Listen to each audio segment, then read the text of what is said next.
Təkəbbürlü adam təkəbbürlü oldu, keçir başqa xəstəliyə. Özünü bəyənir axı.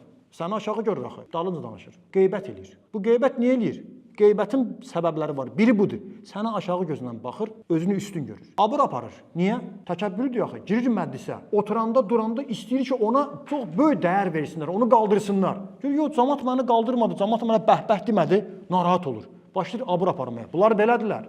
Bunlar elədilər. İnsanların abır aparır. Niyə?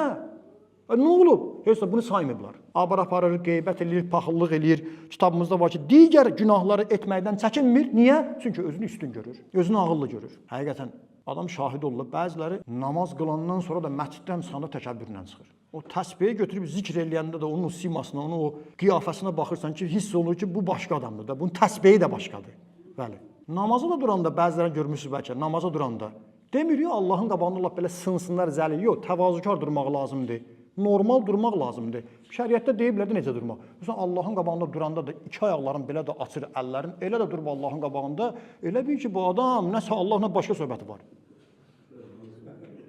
Yox, qardaş, sən Allahın qabağında duranda da hiss elətdirirsən ki, bəli, namaz qılmır. Mənə danışıb ha, dedim namaz qılır, niyə? Mən qılaram, mən dizimi qoyum, əyilim, mən biraz ağır gəlir. Ayıbı yoxdur. Allah onu başqa yerdə əyir. Başqa yerdə elə dizini atır yerə, elə sınır, iki qat olur. Bir dənə vəzfəllinin, bir dənə zalimin, bir dənə heykəlin qabağında elə əyilir, necə deyənlər. Rukuya gedən onun kimi əyilə bilmir. Bel ağrısı olan onun kimi əyilə bilmir. Kim Allahın qabağında təkəbbür eləsə, əyilmək istəməsə, gedib zalimlərin qabağında əyilər. Bizim dinimizdə var bu.